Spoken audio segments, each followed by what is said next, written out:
kottaati lishaayi maarkii biizii warra duratti arganne jira jechuudha har'a warri maarkiidhaaf cannaqamaa turtan hunkaan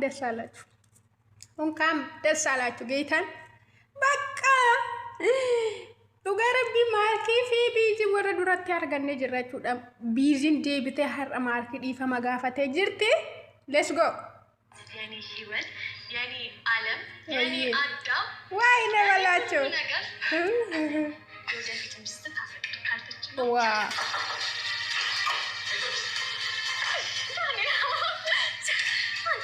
ማርክስ ማርያም መጣ ቢዚ የታለ አቶሚ ጋር ያለው ነገር ኦልሬዲ ብለን ባለማሰባችን ባለማገናዘባችን ነውና ያ ነገር አልፏል ኮምቦላ እንኳን ያለፈ ወይኔ ማርክ እንኳን ደስ አለክ ወንድሜ ቆይ ተረጋጋ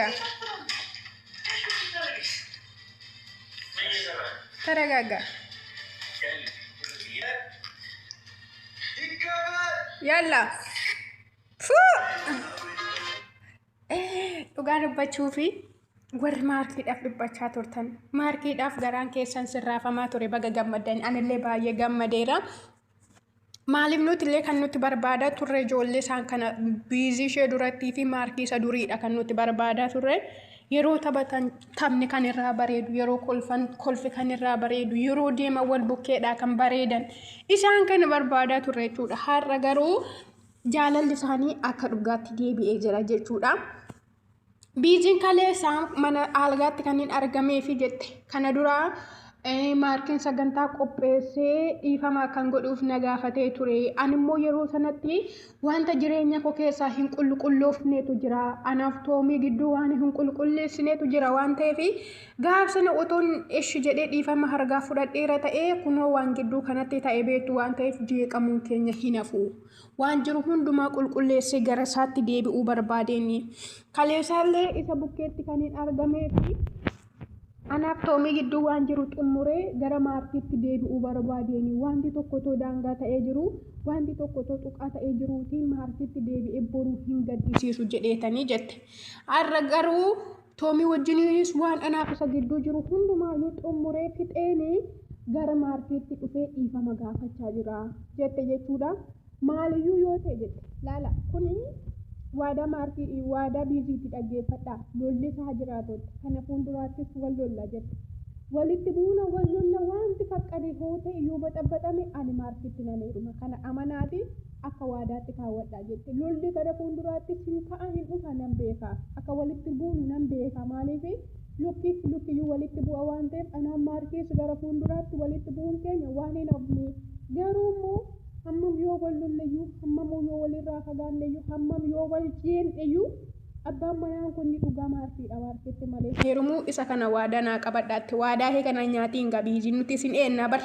hin qabna bar nuti seeraan wallahi laazim inni akkasitti jechuudha hammoota dabarse gidduutti wantoota dabarse gidduutti wanta baradhees qabaa jette jechuudha wanta baradhees qabaa yeroo tokko yeroon taa'ee ilaalu immoo wanti na jalaa tabalaashee suniyyuu baga tabalaashee yerootti jedhees qabaa jaalala dhugaaf isa biraa qabaayyuudha abbaa manaa koo gara fuulduraatti wanti sun hundisaayyuu waan tabalaashee ta'uu danda'an beeku yeroo tokko yeroon taa'ee yaadu bagayyuu tabalaashee yeroon jedhe jira jette jechuudha wanti hundumaa yerootti baga tabalaashee jedheyyuu jira ani sammoota kana gidduutti wantoota kun hamma uumama gidduutti waan baay'een baradhe maarkii irraallee waan baay'eedha kan ani hubadhe jette anis maarkiinis waan baay'ee baranne ani yeroo baay'ee balleesseera jette waan baay'ee balleesseera isarraallee adda ba'uu yaadeera gatee deemuullee yaadeera garuu inni waan baay'ee taasisanaa kaffalee jette waan baay'ee an nama akkasa otuman maarkii irraa adda ba'eyyuu nama akkasa nan argadhadhee yaadotte dhuguma nama akka maarkii hin argattu bar otoo isheen sin barbaadu ija kee arguun barbaadu nama biraatan heeruma otoo jettuuti ahataan kaffalaafi ture argitaniitu jechuudha dhugaa waaqa aarsaa namni tokko dhiirri tokko hin kaffalle jechuudha maarkiin bakka hamma lubbuu isaa kennuutti ofii isaa sammuu isaa dhabuutti aarsaa keedhaa kaffaleedha biiziidha waan inni ta'aa ture argitaniitu jechuudha yeroo qawweedhaan doorsisaa bishubbuxiin doorsisaa ture salallee sababiif jaalalaati yookiin ofiin du'a yeroo jechaa ture yookiin gurbaan ajjeesa yeroo jechaa ture sababiidhuma jaalalaati jechuudha. Dhugaa dubbachuu fi amma na kan hin jedhamne aarsaan mana kan hin jedhamne kaffalee fi isheen illee har'a dhugaa baatee jirti.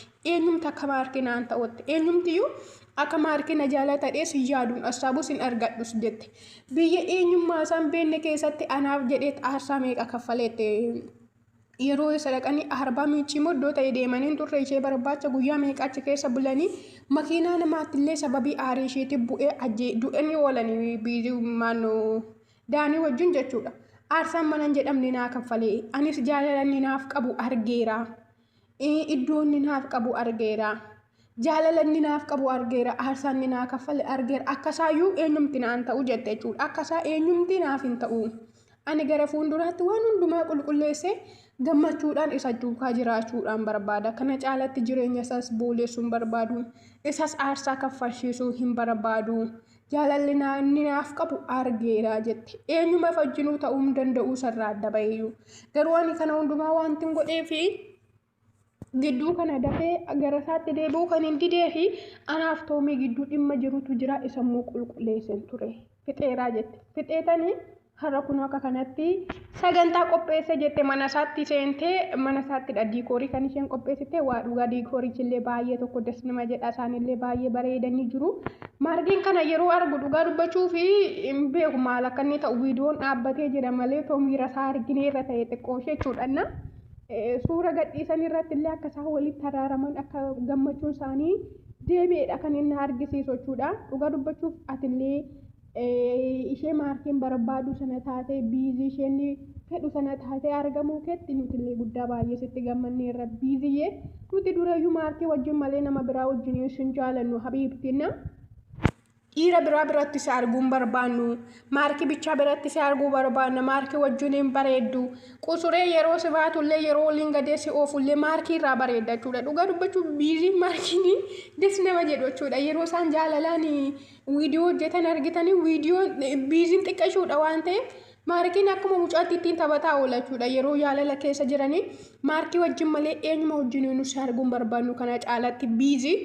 Isa waadaa galte kana mun dagatiin itti heerumiiti mucaa keessan arguu barbaanne wallaahi laajin bas gaabire wal fuudhaa dafaati. Dafaa wal fuudhaa kana caalatti waan tokko arguun barbaannu fiqirii keessa maleeyyuu biyya biraa deemee bashannanuun barbaadaatti akkasuma immoo hordoftoota ishillee galateeffattee jirti. Kallattii hundumaan na wajjin dhaabbattanii aarsaa hedduu natti kaffaltanii itti dhuguma aarsaa hedduu sitti kaffallee habiibti akka gammachuu maarkii deebi'uu barbaanneetu nuti akkasuma immoo obboleettiin ishii dhugaa waaqa har'a ga'uu isaaniitiif gahee guddaa kan taphate obboleettii biizii sana jechuudha. Daanii fi biiziin isaan gidduutti gahee guddaa taphatanii galatoomaa isinillee jireenyi keessan haa bareedu. Har'a gammachuu isaanii akka kanatti fuula isaanii isa kolfaa walitti argisiisuun keessanii gahee guddaa kan taphate isinidha jechuudha.